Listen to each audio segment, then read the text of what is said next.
La déflagration. Opération Chambre jaune.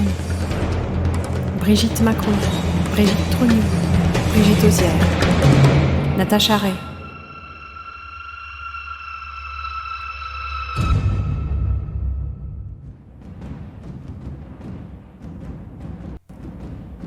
Covid. Cover-up, qui signifie en anglais opération de dissimulation. La dissimulation de l'inversion systématique de genre des élites. Et ses liens avec les réseaux pédocriminels, le satanisme, la prostitution, la pornographie.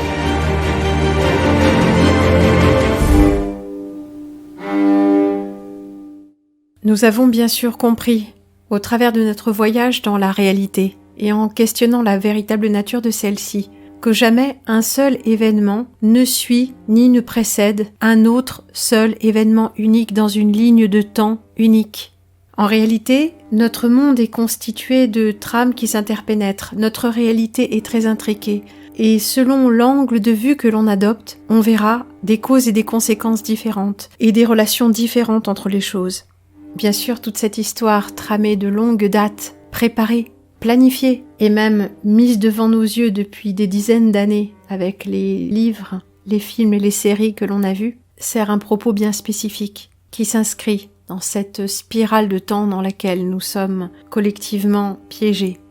Pourtant, un événement particulier à l'intérieur même de ce grand plan implacable, l'inoculation obligatoire des enfants, se retrouve lié à une affaire qui, en apparence, n'a absolument aucun rapport. L'histoire de l'inoculation des humains arrive comme une énorme et disproportionnée riposte au fait que une personne, une femme, mais bien sûr elle n'est pas seule, elle est portée par toute notre énergie de nous qui avons commencé à dévoiler le poteau rose, d'une femme journaliste qui met au jour l'histoire du transgendérisme de la première dame. Vous avez bien compris qu'il n'est pas question de la première dame, il est question du système tout entier. C'est même pas le haut de l'iceberg, c'est quelque chose de tellement vertigineux que cela peut nous emporter comme un raz-de-marée, tous, y compris nous qui savons et qui sommes préparés. Je vous le dis en vérité, cette histoire est en train d'éclater au grand jour, mais à la fois c'est inévitable et en même temps elle ne le peut pas. C'est paradoxal. Notre monde mental, notre monde de croyance est sur le point de s'écrouler. Pour certains d'entre nous, c'est déjà fait et pourtant nous n'avons pas pleinement intégré l'information car comprendre une chose, la comprendre intimement et l'intégrer totalement sont deux choses différentes. Ce raz-de-marée immense, dont les implications sont sans fin, une réaction en chaîne sans fin, peut commencer n'importe où. L'histoire de la première dame entraîne le fait que c'est l'inversion systématique des élites qui est pratiquée.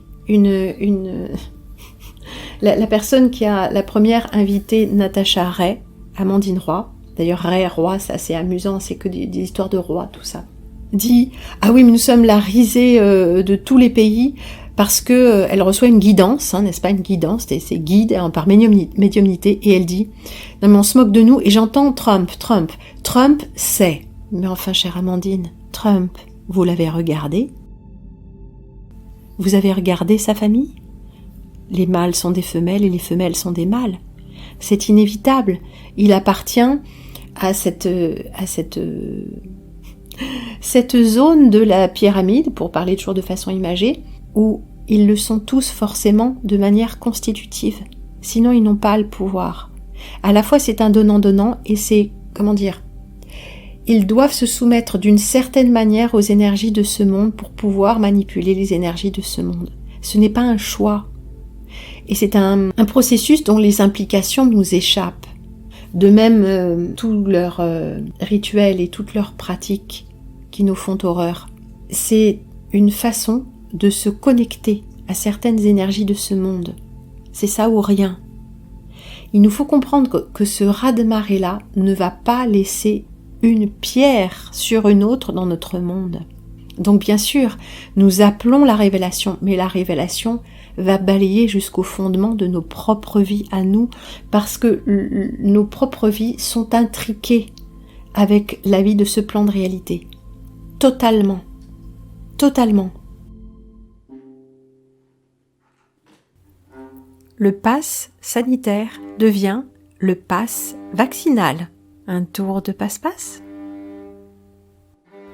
Du rouge, du noir et du blanc, qui sont censés nous évoquer immédiatement les couleurs de la propagande visuelle du Troisième Reich, et pour une fois ce sera sans commentaire.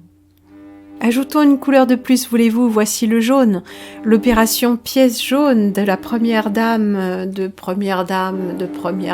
mais bien sûr l'allusion évidente au mystère de la chambre jaune de Gaston Leroux. Mais où est donc passé Jean-Michel Trogneux ?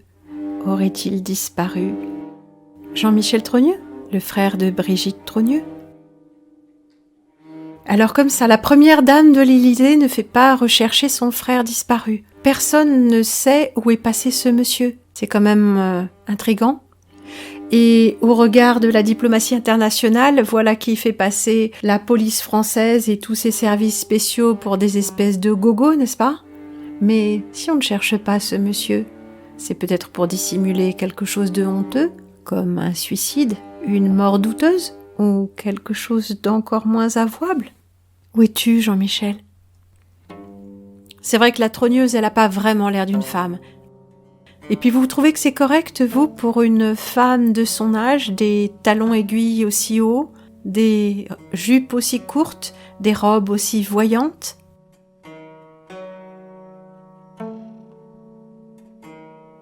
Un choix de style que les magazines s'ingénient à trouver stylé. Un style très stylé, n'est-ce pas ? Le style de la première dame. Mon Dieu. D'ailleurs, parlons de style. Une veste rose. Un clin d'œil à la cravate rose de son mari. Mari ? Il a les yeux bien rapprochés pour un homme.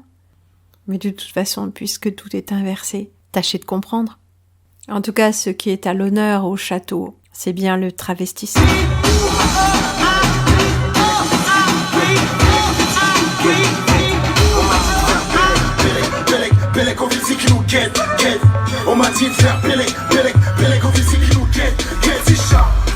Talons aiguilles et jean moulant, si vous voyez ce que je veux dire.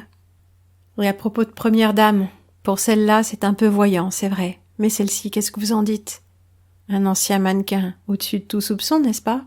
Un peu comme ce mannequin-là. Il y a encore 2 ans, on pouvait trouver l'information suivante sur des sites plutôt trans-friendly, favorables aux trans, favorables aux personnes trans. Carla Bruni, née garçon. Dans un château aussi, parfaitement. La vie de château. Alors, Carlo, t'as rencontré Mélania sur les podiums ? Un garçon aussi, naturellement. C'est presque obligé. Tu trouves que je vais trop loin ? Mais voyons, tu n'es toujours pas au courant ? Enfin, la femme de Trump. La femme de Trump. Trump. Tu sais seulement ce que ça veut dire ? En voilà un qui trompe bien son monde. Tu trouves que lui, il ressemble à un homme ? Alors c'est l'histoire d'une femme, Natacha Ray, qui enquête pendant 3 ans et qui, preuves à l'appui, produit un dossier où l'on apprend que la première dame du couple présidentiel est en fait un homme.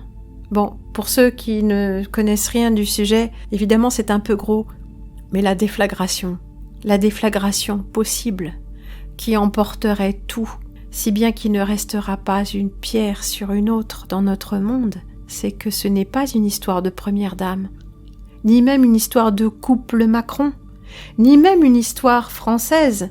C'est la révélation pure et simple de l'inversion systématique de genre des élites. Des élites, oui, pas seulement politiques, chers amis.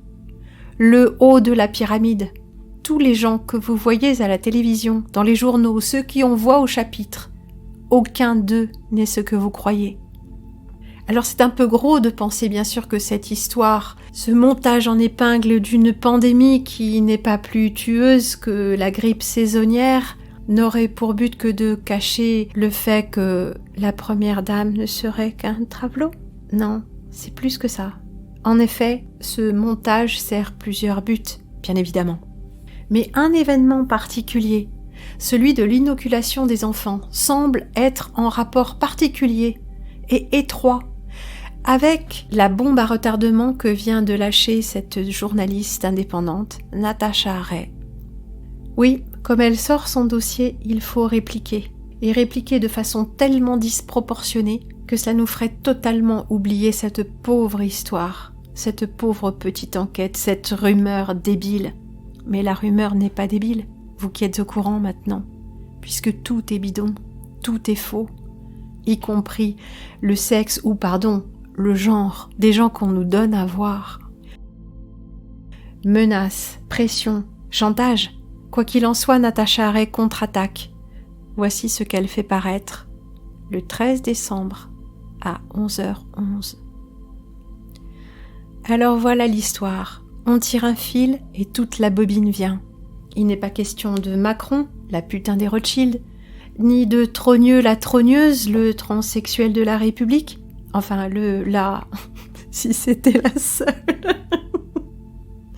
On lui passerait volontiers sa garde-robe de pute sur le retour. Sa garde-robe de putain chic sur le retour. Alors ce monsieur Trogneux serait lié de loin ou de près à Pierre Berger. Pierre Berger, le protecteur, le souteneur d'Yves Saint-Laurent. Yves Saint-Laurent ? Vous voulez dire l'auteur de La vilaine Lulu ? Alors Pierre Berger serait le commanditaire de l'assassinat du pasteur Doucet. Vous vous souvenez du pasteur Doucet ? Le pasteur ouvert à toutes les sexualités ? Le défenseur des LGBT avant l'heure ? Et bien sûr, des amateurs d'enfants, des amateurs d'amours adultes enfants, comme aux plus belles heures des années 70, comme aux plus belles heures de la révolution sexuelle de 68. Tout ce beau monde-là.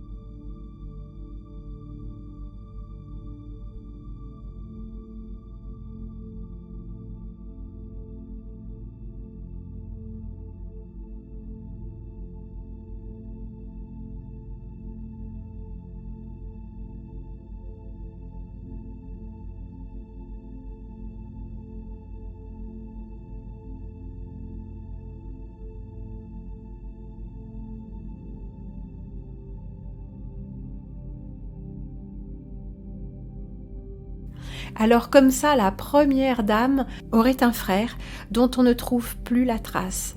Un frère disparu. Scandale. La première dame de l'Élysée a une famille cachée ? Un disparu ? Comment ça ? À l'Élysée ?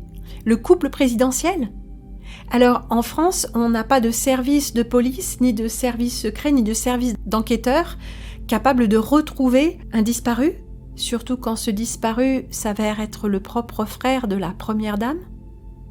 Mais si on ne le cherche pas, c'est peut-être qu'on sait où il est. Un suicide ? Une mort honteuse ? Ou finalement, Natacha aurait-elle dit la vérité ? Le plus simple, comme pour nous prouver que la Terre est ronde, serait de braquer un de ces fameux satellites ou télescopes de l'espace vers nous plutôt que vers les lointains. Comme par hasard, ça n'arrive jamais. Et là, où est donc passé Jean-Michel ? Oui, bien sûr, elle n'est pas très féminine, la trogneuse. On dirait plutôt un vieux travelot. Une coiffure qui ressemble à une perruque, qui nous rappelle ce vieux travesti-là. Ah, vous n'y croyez pas ? Mais pourquoi pensez-vous qu'il soit orange, du visage aux cheveux ? Parce que pendant que vous regardez la couleur de son fond de teint, le ridicule de sa coiffure, vous ne voyez pas ce qu'il y a à voir. Et là, vous voyez ? En tout cas, à l'Élysée, les travestis sont à l'honneur. Mais pourquoi pas? Il faut être progressiste.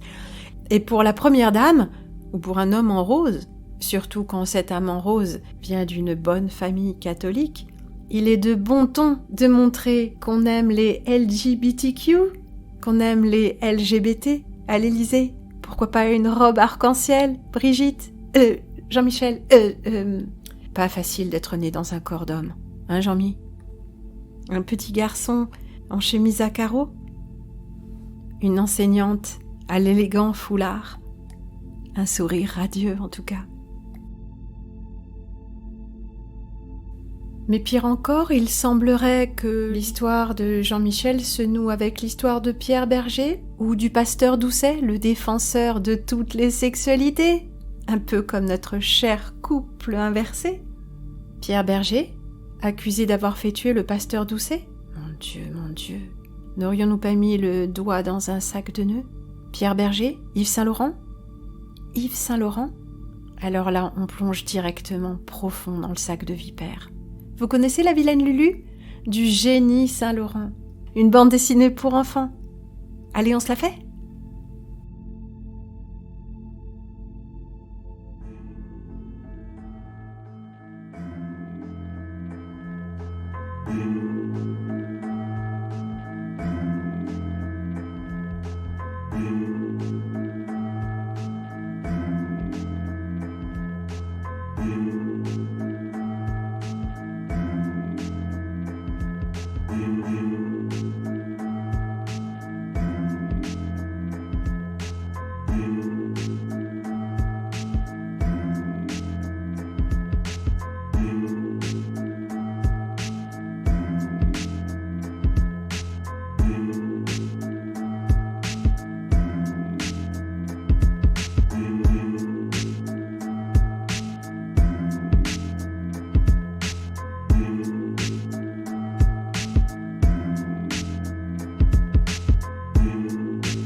la déflagration.